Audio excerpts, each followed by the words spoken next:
Hello दोस्तों। आज के टॉपिक में हम लोग बात करने वाले हैं रिलेटिव वेलोसिटी के बारे में। तो हम सबसे पहले ये देखेंगे कि रिलेटिव वेलोसिटी क्या होता है। ऑलराइट, सो चलिए स्टार्ट करते हैं। देखिए, सबसे पहले अपने पास में इसकी जो डेफिनेशन है वो कहती है कि the relative velocity of an object B.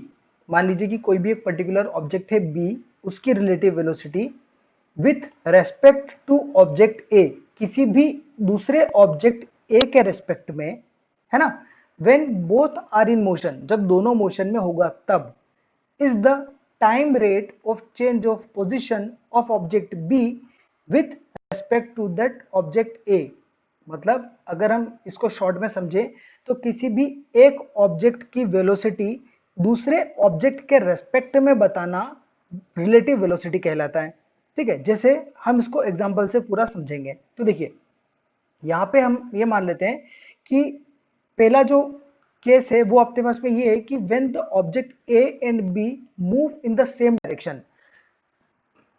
मान लीजिए कोई दो ऑब्जेक्ट हैं, एक ऑब्जेक्ट है आपके पास में ए, दूसरा ऑब्जेक्ट है आपके पास में बी, दोनों एक ही डायरेक्शन में मूव कर रहे हैं। जैसे कि ए वाला एक बाइक है और बाइक की हम स्पीड मान लेते हैं 40 किलोमीटर पर आवर के हिसाब से वो इस डायरेक्शन में चल रहा है।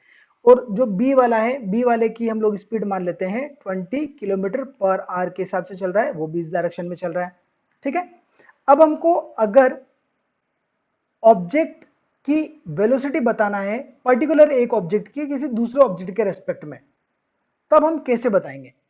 तो जैसे मान लीजिए यहां पे हमने इस पॉइंट को दिया है कि ऑब्जेक्ट ए और बी दोनों सेम डायरेक्शन में मूव कर रहे हैं, ये चीज ध्यान रखिएगा, है ना, सेम डायरेक्शन का ध्यान रखिएगा कि दोनों ऑब्जेक्ट्स क्या हैं, सेम डायरेक्शन में मूव कर रहे हैं। तो अगर आपको मान लीजिए कि ए ऑब्जेक्ट की वेलोसिटी निकालनी है बी के रेस्पेक्ट में, तो हम कैसे निकालेंगे, V A B equal to formula लगाएंगे V A minus V B.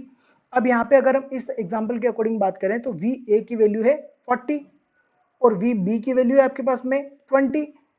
Minus करेंगे कितना आएगा, 20 किलोमीटर पर आवर आएगा।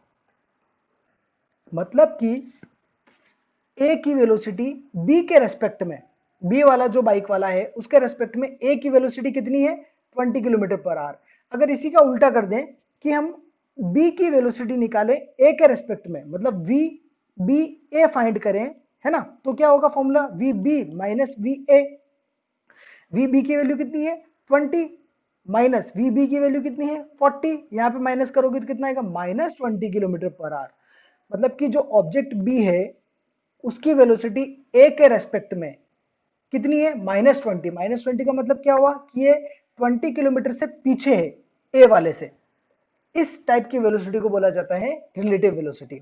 ये तो हो गया सेम डायरेक्शन के लिए। बट अगर अपन सेकंड केस की बात करें जो कि अपने पास में है, when the object B moves in the opposite direction of A, यानी कि ए के अपोजिट डायरेक्शन में अगर दूसरा ऑब्जेक्ट मूव करे तब, यहाँ पे हम लोग ये मान लेते हैं कि जो ए है उसकी वेलोसिटी है 50 किलोमीटर पर आवर और जो बी है उसकी मान लेते हैं 30 किलोमीटर पर आवर। ठीक है, दोनों का डायरेक्शन एक दूसरे के अपोजिट है।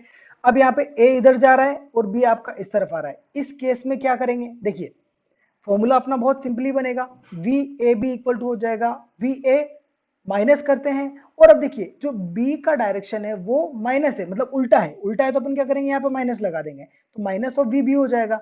अब ये माइनस और ये माइनस मिला के क्या हो गया, V A plus V B equal to कितना, मतलब वी ए और वी बी दोनों को प्लस कर देंगे। सो ये फाइनल आपके पास में फॉर्मूला बन जाएगा।